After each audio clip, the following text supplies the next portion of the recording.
So today I'm reviewing the Atari Flashback 4 that has 76 built-in games. Before we begin that, mine actually came with a centipede poster that I have hanging up here. I think it's very nice. So let's move on to the system itself. Here is the Atari Flashback 4. There's the power button, your start, select, difficulty left, difficulty right. Thing I don't like about the system is the AV is directly plugged in, and you are missing the red, but it is a higher quality than an actual Atari 2600. The Space Invaders looks a lot nicer, it's not all green. As you can see back there, your power adapter goes in there. And there's nothing on the bottom, it's all boring. Then you got your two control ports on the front that will actually work for Sega Genesis controllers or Super Retro Tric3 controllers, that if you have that clone system that came out by Retrobit, I believe like last year or something like that. And in here is the power adapter. It's very small, it won't take out that much space. I like it that way. Then you got your controllers that like to eat batteries for breakfast. No, I'm not even kidding. Then use AAA batteries, so keep that in mind, and I find they eat too many batteries. You got start, select, and reset. It also uses infrared, so it works a lot like your remote for your TV. So it's really not that good. I would recommend using like a Sega Genesis controller or Atari controller.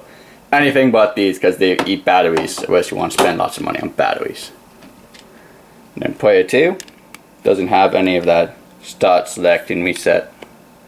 They are good controllers though, I find them pretty decent. They feel good, like the part around the analog stick here, or joystick, whatever you call this. It feels like rubber, right? So that feels really nice. They got these little feet as well, so if you have them set down somewhere they won't really slide as much. See, it's take my whole computer's disk. So let's move on to some gameplay. So this is what you'll see when you turn on the system. I got my Super Retro Tric3 Controller plugged in. As you can see, it actually does work. The thing with the menus though, you can't go back and forth between them. You gotta go up and down to go through the pages. Kinda annoying, but it's really not that big of a deal. Here's a good one to start with. Pong will not work with this controller. No matter what button you hold down with it, this one will not work. You actually need to use a Sega Genesis controller.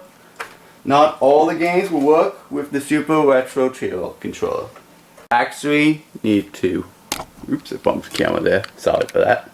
Hold the C button and then go left and right. See, now I can control it. Whereas I don't hold the C, I can't do anything. Hold the C, I can do stuff. Kind of ironic. Let's see, now I can play. Except, why am I 10 times smaller than the other guy? This is not fair. That is unacceptable. Ah, I like this. Okay, that's better. It's actually very complicated. And to reset the console, you just hold start and select.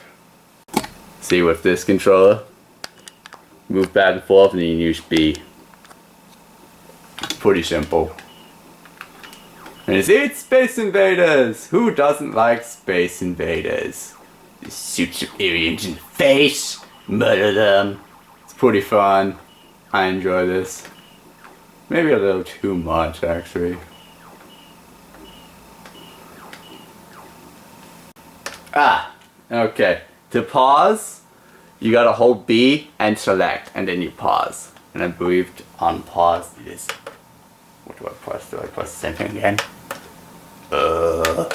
Yeah, and then it's start and B. Or whatever button you use on your Sega Genesis controller or Atari controller. Let's move on. Let's reset the console again. It's the greatest game ever. I will do gameplay of all these games, but right now I'm just only going to do a few. Just to show you. I play way too much of this game for my own good.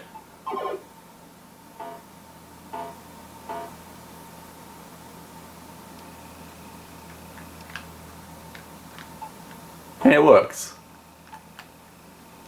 So I hope you guys enjoyed this review. Bye for now.